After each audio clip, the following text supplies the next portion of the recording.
গত শতাব্দীতে জ্যোতির্বিজ্ঞানীগণ কোয়েজার, black hole, গামারে বিস্ফোরণ এবং দূরবর্তী এক্সোপ্ল্যানেটের মতো অনেক নতুন এবং রহস্যময় মহাজাগতিক বস্তুর সন্ধান পেয়েছে। সাম্প্রতিক আবিষ্কারগুলোও চিত্তাকর্ষক হতে পারে এবং 1920-এর দশকের মাত্র কয়েকটি উল্লেখযোগ্য বছরে একজন মানুষ এককভাবে মহাবিশ্বে আমাদের অবস্থান সম্পর্কে ধারণা পাল্টে দিয়েছেন। তার নাম ডক্টর এডউইন পাওয়েল হাবল।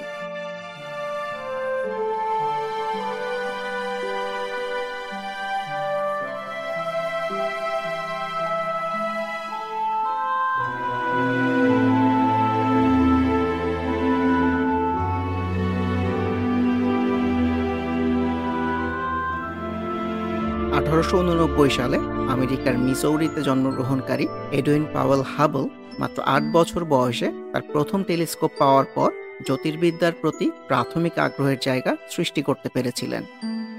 1917 সালে তার ডক্টরেট ডিগ্রি অর্জনের সময় হাবল ক্যালিফোর্নিয়ার মাউন্ট উইলসন অবজারভেটরির প্রতিষ্ঠাতা জর্জ এলরি হেলের কাছ থেকে জীবন পরিবর্তনকারী একটি চাকরির প্রস্তাব পেয়েছিলেন, কিন্তু সুযোগটি অসময়ে এসেছিল।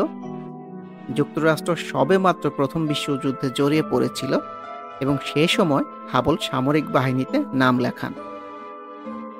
1919 সালে মেজর হাবল যুদ্ধ থেকে ফিরেই অবিলম্বে মাউন্ট উইলসন অবজারভেটরিতে চলে যান। ইউনিফর্মে থাকা অবস্থায় সেখানে পৌঁছে তিনি পর্যবেক্ষণ শুরু করতে প্রস্তুত একথা জানান দেন।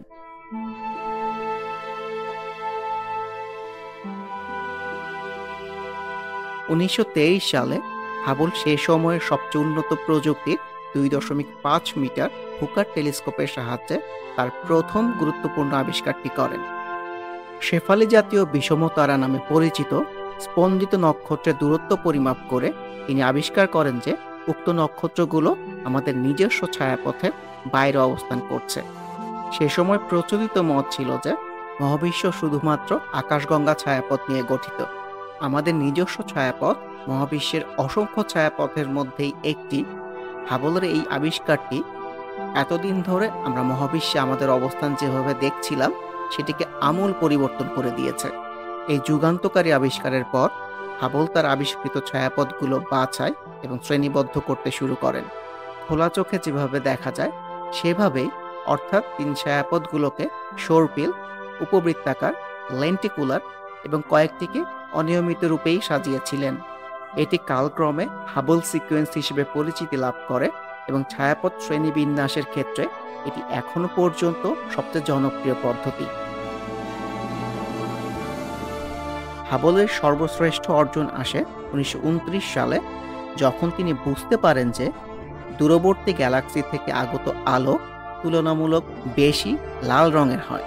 এভাবেই তিনি এই সিদ্ধান্তে উপনীত হন যে একটি গ্যালাক্সি যত দূরে অবস্থিত সেটি তত দ্রুত দূরে সরে যাচ্ছে। হাবলের সূত্র নামে নামকরণকৃত পর্যবেক্ষণমূলক আবিষ্কারের এই ধারণাটি প্রচলিত স্থির মহাবিশ্বের ধারণা নাকচ করে দেয় এবং ব্যাখ্যা করে যে মহাবিশ্ব ক্রমেই সম্প্রসারিত হচ্ছে।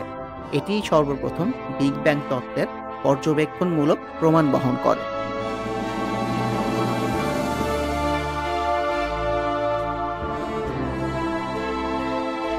নোবেল পুরস্কার কমিটি কর্তৃক জ্যোতির্বিজ্ঞানকে পদার্থবিজ্ঞানের একটি ক্ষেত্র হিসেবে স্বীকৃতি প্রদানের জন্য হাবল তার কর্মজীবনের শেষ ভাগ কাটিয়েছেন। নোবেল কমিটি অবশেষে 1953 সালে জ্যোতির্বিজ্ঞানের অবদানকে পদার্থবিজ্ঞান পুরস্কারের সাথে অন্তর্ভুক্ত করলেও বিষয়টি হাবল কখনোই জানতে পারেননি, কারণ তার মাত্র কয়েক মাস আগেই তিনি মারা যান। সিদ্ধান্তটি যদি আরো কিছুদিন আগে পাওয়া যেত তবে হাবলের জন্য হয়তো একটি পুরস্কার বরাদ্দ থাকত। এডউইন হাবলের মৃত্যুর 30 বছর পর নাসা এবং ইউরোপিয়ান স্পেস এজেন্সি এডউইন হাবলের নামানুসারে তাদের নতুন স্পেস টেলিস্কোপের নামকরণ করেছে। একটি নতুন মানমন্দির নামকরণের ক্ষেত্রে হাবল নামটি ছিল উপযুক্ত, যা জ্যোতির্বিদ্যার ক্ষেত্রে বৈপ্লবিক পরিবর্তন ঘটাবে। এডউইন হাবল মহাবিশ্ব এবং সেখানে আমাদের অবস্থানের ধারণা পাল্টে দিয়েছিলেন।